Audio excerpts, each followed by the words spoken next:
Georgia voter here. I will be sure to continue sharing updates as we go, but here are some early numbers from the first day of early voting in Georgia across 2018, 2020, and 2022. First day of early voting by cycle, 2022, 131,318. In 2020, it was 136. Now remember, that's a presidential election. Yeah. So only 5,000 more people essentially voted in 2020 versus 2022 on day one.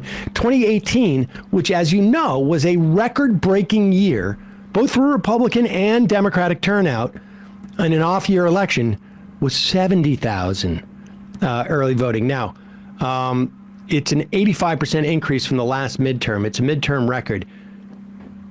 Very hard to parse this type of stuff out because COVID made a lot of people more comfortable with voting early or by mail or, sort of untraditional voting.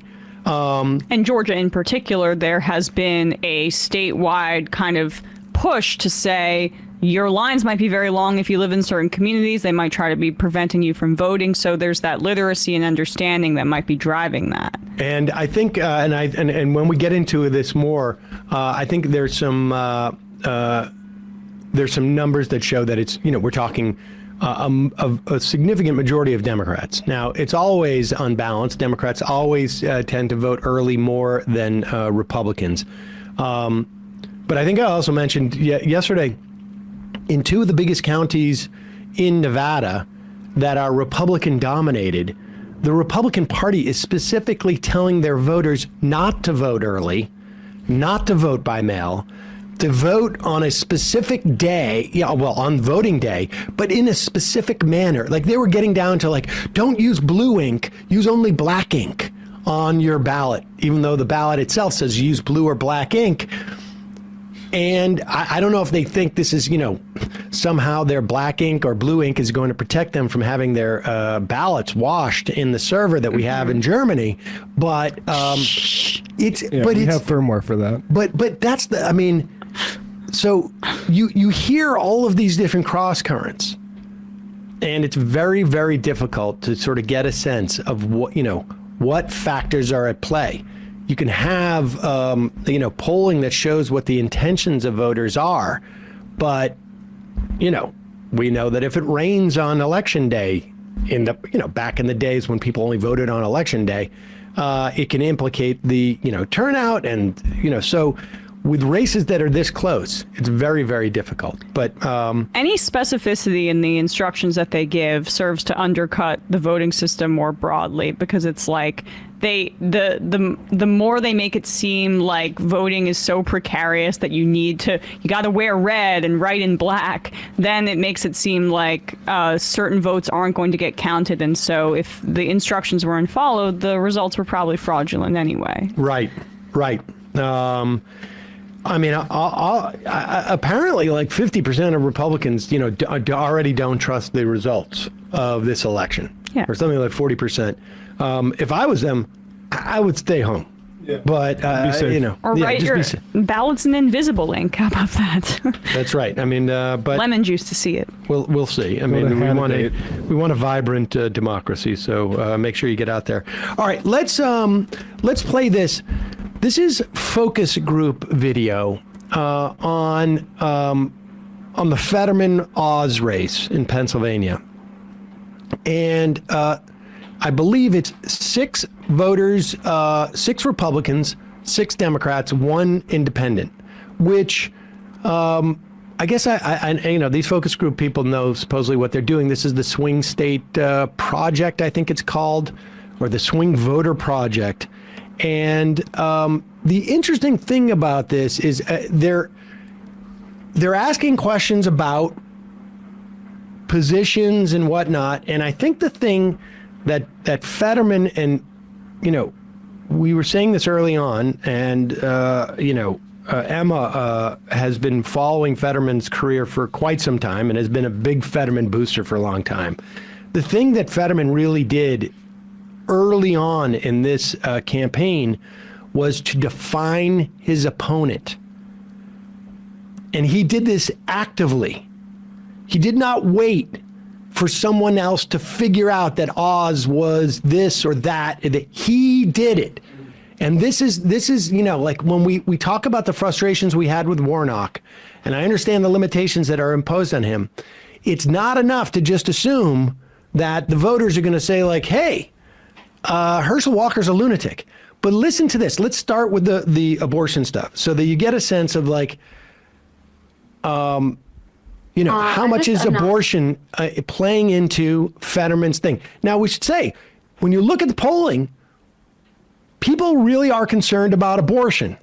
I know there was a poll out there that Mark Penn's outfit from Harvard Harris Polling put out there, and abortion didn't show up on the list of things they asked people about. They folded it into women's issues, which sounds like it sounds like me when I'm talking about my period. Honestly, it sounded like teacher who had to teach us sex ed. Exactly. I'm voting against PMS. That's it, honestly. I mean, so it's hard to find honest polling, but people care about abortion. But listen to this. This is when the focus tester asks some Pennsylvania voters about Fetterman's position on abortion.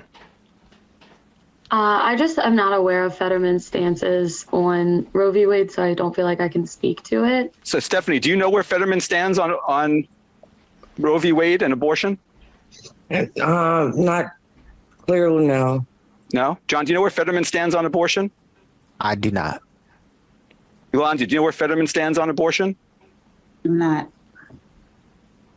We're less than 1 month away from the midterm elections. From what you just heard from swing voters, you can set aside many of the assumptions that you have about what's driving the Pennsylvania Senate race. It's not just about abortion and inflation, or Trump and Biden. Instead, here's a clue to what it is about.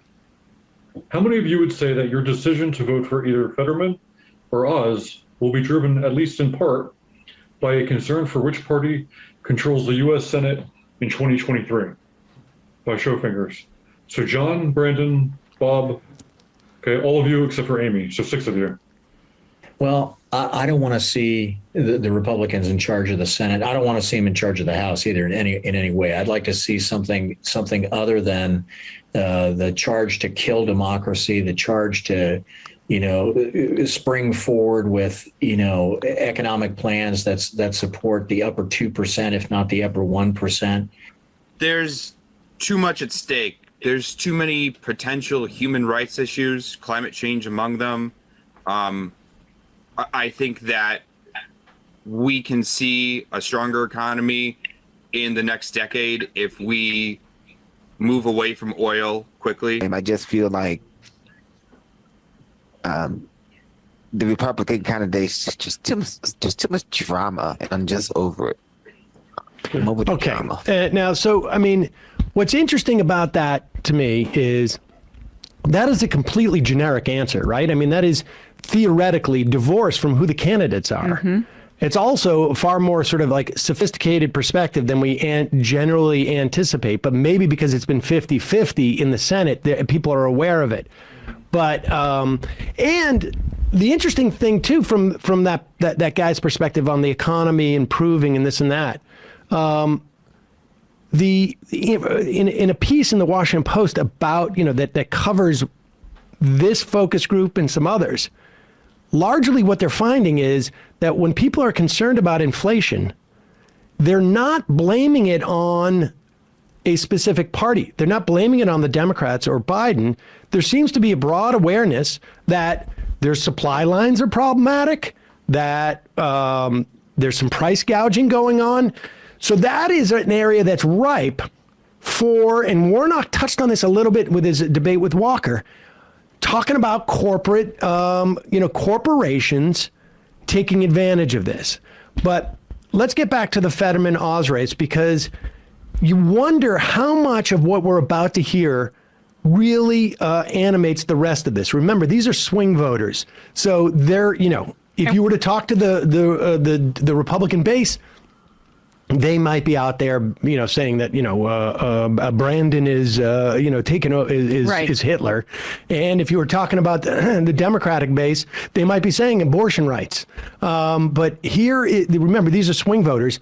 And here is where I think, Fetterman's skill at being a good campaigner really shines. Among these 13 respondents, 6 are registered Republicans, 6 are registered Democrats, and 1 is an independent. When I asked who they plan to vote for in the Senate race, 9 said Fetterman, 2 said Oz, and 2 remain undecided. They made clear that candidate quality matters, and Fetterman's stroke was not a major voting concern, nor were Oz's attacks on Fetterman's criminal justice record. Here are the words they associate with Fetterman, and focus on what they don't say as well as what they do say. Fraud. Cannabis. I was going to say the same. Cannabis and weed.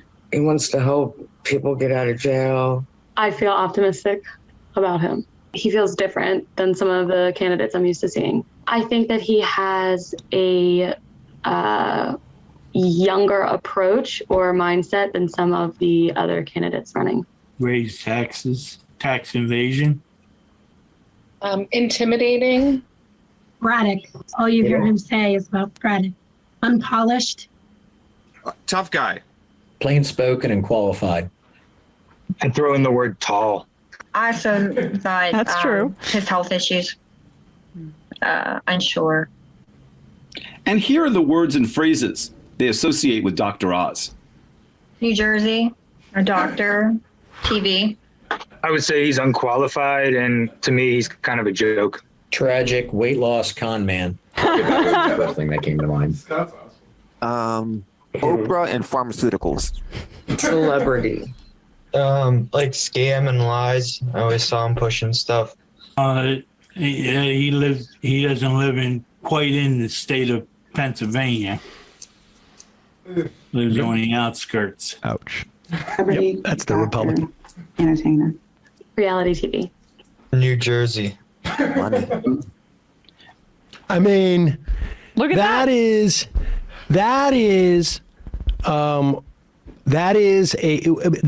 textbook defining your opponent. Mm-hmm. All of that time over the summer when Fetterman was doing just those memes and just hitting that over and over and over again.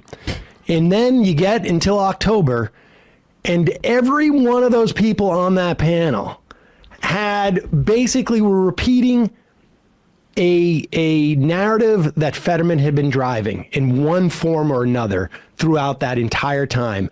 And there's no coming back from that. No, I mean, this is exactly what we always say on this program, which is that the Democrats need to get ahead out of narratives and create narratives themselves. And then the media starts talking about them as opposed to always playing defense or responding and worrying about what the media is going to say. Republicans have been doing this for years. It was Benghazi, until then everyone's on the media is trying to treat Benghazi seriously. It was Hillary's emails. And then that was one of the things that swung the election in 2016. So you create your own narratives, and then they begin to, when you're aggressive on it, they percolate and they get into people's minds. When that guy said drama really quickly at that first part, who do you think these independents or these undecideds associate drama with? Well, it's Donald Trump. Right, that's the point. So that's helpful as well when you're connecting to like reality TV, Oprah. That's the secondary narrative that he's been pushing, which is kind of handed to him by Dr. Oz being the way that he is. But the New Jersey thing, the Snooki meme, it pays off. And then when she says youthful, that's the way he's been campaigning as well. So it just, he's not Bernie Sanders, but in terms of the way that he's run, it's flawless. So. And you heard one or two people in that thing even raise his health issues. Yeah. And so, the bottom line is if you start out early and you set a narrative about your opponent and you get there into the block, all they need to do is show just a little bit of, I saw an ad from Fetterman that was really funny. He was like explaining on how his stroke causes him to combine two words. He said, like, for instance, let's say you're at like a Wegner's, and you think you're at a Redner's. You might say you're at a Regner's, that type of thing. But think for a moment, what is the narrative about Herschel Walker? I mean, what is it? As opposed, I mean, that he's not that good of a family man, and that he's paid for abortions. It could have been. Why was Warnock not pushing that on the debate stage? And why was it? I feel like Warnock has not been vocal at all. And again, like, I do think it's this concept of being senatorial because he's already in power, and Fetterman doesn't give a damn about that. And it does. Like, in theory, it could apply to him. He's the lieutenant governor, right? He could be above this kind of campaigning, but he's not. And it's working for him. And I'm much more concerned right now, even though I know polls are narrowing in Pennsylvania. But Georgia, from what I've seen, I'm a little bit more worried than I thought I would be. And I feel much more comfortable with the way Fetterman set himself up. I mean, Herschel Walker has a long history before he even gets to that campaign of sort of lying about things. I mean, and if you wanted to set a narrative, it would be like erratic, right? That plays into the accusations of violence that or threats of violence. You could subtly say, we need a calm, steady, upfront person. I mean, there's a way to build the narrative. He doesn't necessarily have to be as funny and memey, and as, he doesn't have to have the same style as Fetterman. But the idea is you need to define your opponent. You need to do it early. You cannot rely on the media to do it for you. You cannot rely on people to sort of come up with this, you got Herschel Walker out there, and he's got his, his buddy who's the sheriff who gave him the badge, and it works. It works. You got a sheriff saying, "I gave him this badge, and he's my buddy," and he looks that's like he's part of the community. Yeah. I mean, I know, like, everyone on liberal Twitter just memeing the crap out of that moment. Please don't feel smug about that. What it looks like is that Herschel Walker made a connection with some sheriff in the community, and then he's showing it off. It might come off as goofy, but that doesn't matter, right? It comes off as goofy to us. I feel that he's an idiot. I feel he's a bad candidate, but I don't think that hurts him broadly. He's a guy with a ton of name recognition who came off fairly well compared to what the expectations were in that debate. And now it looks like he has a deeper connection to other parts of Georgia. And so I actually don't think it was a negative at all for him that moment. No, I don't think so. In the final analysis, it's not going to be. Just getting an IM here from Left is Deaf. As a black man myself, I can see why Warnock is hesitant to drive home every stereotype against black men, to characterize your opponent. This is a tough pickle for political analysis, and I don't know how to factor in black masculinity as its own network of a kind. That's good. I am sensitive to that, but Warnock could do this without being too explicit about it, just to guide the narrative. You have to. I understand the sort of the guardrails here, but nevertheless, this is a pretty important election.